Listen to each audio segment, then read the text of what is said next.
You. Yeah, you with the guitar. Come here.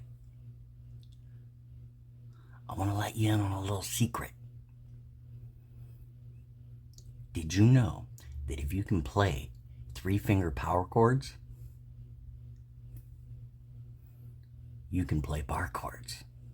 Hey everybody, welcome back to the channel. Happy weekend. There are generally 3 things that terrify and mystify beginning guitarists. Number 1, sheet music notation. What does it even mean? Number 2, music theory.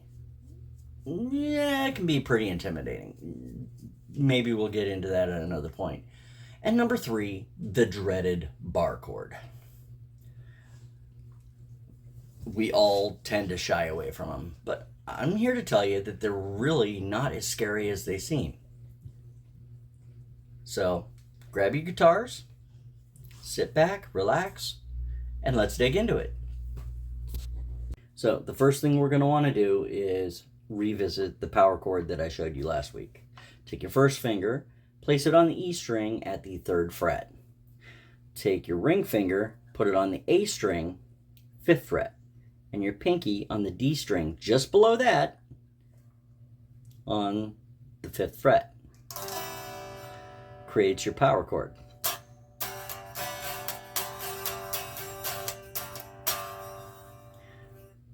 From there, all you need to do to create a bar chord is take that middle finger, place it on the G string, 4th fret, so that it looks like this.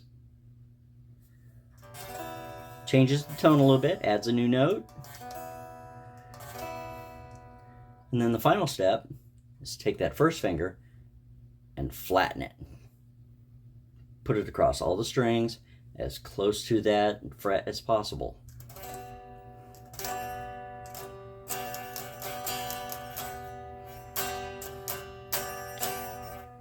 Now, you hear how happy that sounds? That's because this is the shape for a major bar chord. Major being happy, minor being a little more moody. And as with any chord that I've taught you so far, pick up your fingers just a little bit, put them back down until you get the hang and the muscle memory of where your fingers are supposed to go.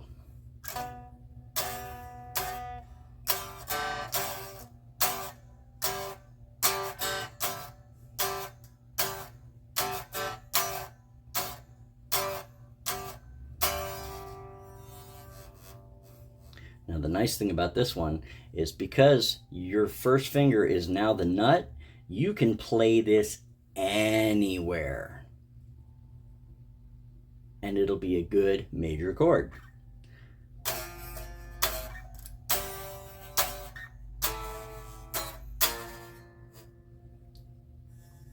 How cool is that? You can also drop it down a set, just like with the other ones.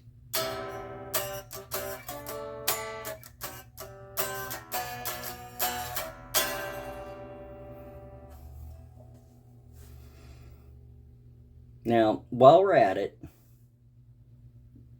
I want to show you another one that I really, really enjoy. Because there's something about the sounds that just really appeals to me. And that's what you're looking for, stuff that appeals to you. Take your first finger, and in this case, we'll put it on the 5th. Flatten it out. Cover that. Take your ring finger and place it on, say, the lower 3 or 4 strings.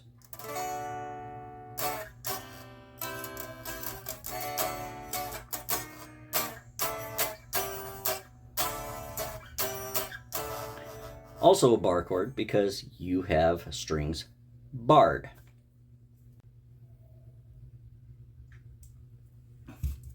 And there you have it, bar chords in a nutshell.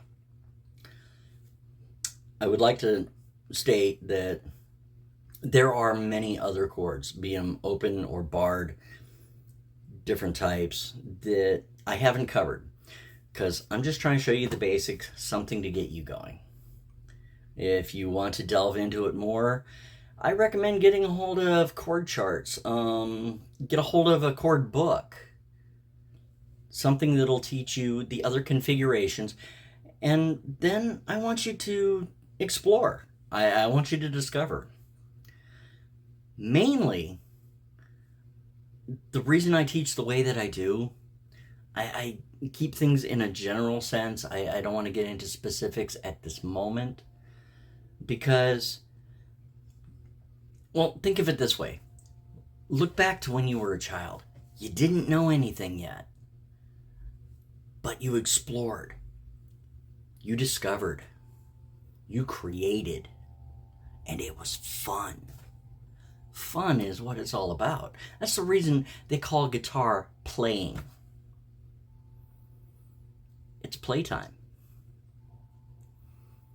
So take this instrument and explore, discover, find what sounds good for you. And on that note, I'll see you next week with a new lesson. Happy weekend.